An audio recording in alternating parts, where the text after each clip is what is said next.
नमस्कार। आज हमारे चर्चा का विषय है देश में आया हुआ पहला साइबर ठगी और साइबर अपराध से संबंधित पहला मामला।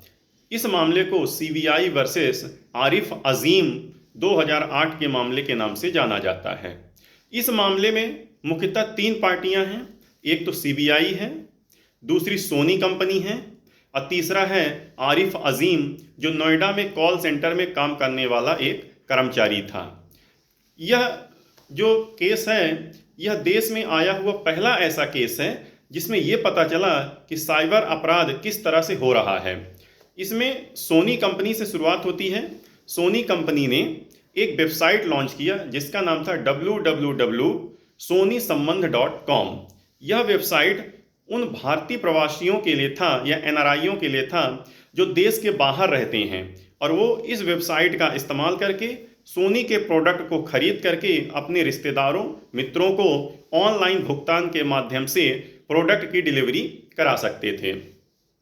इसी में एक पक्ष है जिसका नाम है आरिफ अजीम। सोनी कंपनी की ओर से सीबीआई के पास शिकायत कराई गई कि किसी अनाधिकृत व्यक्ति के द्वारा इसके प्रोडक्ट की शॉपिंग की गई है, जो कि पूरी तरह से गैर कानूनी है।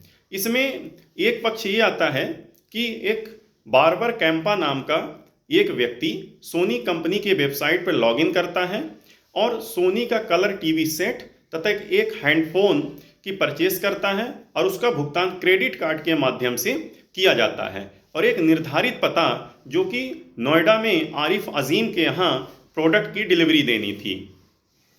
अब यह पूरा प्रोडक्ट खरीदा गया, क्रेडिट कार्ड के माध्यम से पेमेंट की गई और प्रोडक्ट की डिलीवरी भी हो गई।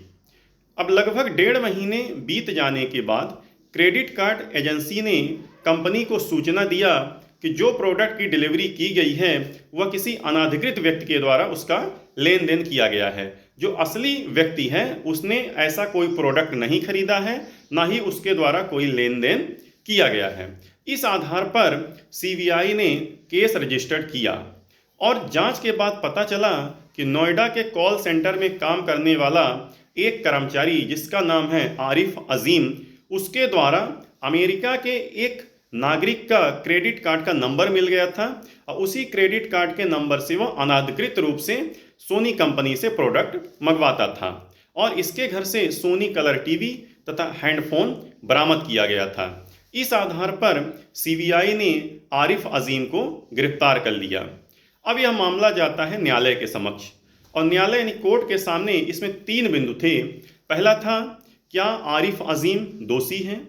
दूसरा, जो साइबर अपराध हो रहे हैं क्या यह आईपीसी की धारा के अंतर्गत आते हैं? क्योंकि सीबीआई ने आईपीसी की धारा 418, 419 और 420 के तहत आरिफ अजीम को गिरफ्तार किया था। इसी मामले के तहत उसने चार्जशीट दायर करके न्यायालय के समक्ष पेश किया था। तो न्यायालय के सामने 3 बिंदु थे। क्या साइबर अपराध के मामले आईपीसी के अंतर्गत आएंगे, भारतीय दंड प्रक्रिया संहिता के अंतर्गत आएंगे? क्या इसमें छोटा दंड होना चाहिए या गंभीर दंड होना चाहिए? और तीसरा पॉइंट ये था, क्या आरिफ अजीम दोषी है या नहीं है? न्यायालय के सामने जो चार्जशीट पेश की गई थी उसमें न्यायालय ने उस चार्जशीट का अध्ययन किया, तथा साथ ही साथ जो उसमें गवाह पेश किए गए थे, जो साक्ष्य दिए गए थे, जो एविडेंस प्रोवाइड किए गए थे, तो उससे ये साबित हो रहा था कि आरिफ अजीम दोषी हैं। वो 418, 419 और आईपीसी की धारा 420 के तहत वो दोषी करार हो रहा है। किंतु यह देश में आया हुआ पहला साइबर अपराध का मामला था, और आरिफ अजीम की उम्र मात्र 24 वर्ष थी, और उसका पिछला कोई क्रिमिनल रिकॉर्ड ना होने के कारण न्यायालय ने इसकी सजा को कम किया और 1 साल परिवीक्षा अवधि में रिहा करने का आदेश सुना दिया। साथ ही साथ न्यायालय ने यह भी स्पष्ट रूप से कहा कि जो भी साइबर अपराध के मामले होंगे वो भारतीय दंड प्रक्रिया के अंतर्गत आएंगे, इसमें भविष्य में गंभीर कार्यवाही की जाएगी।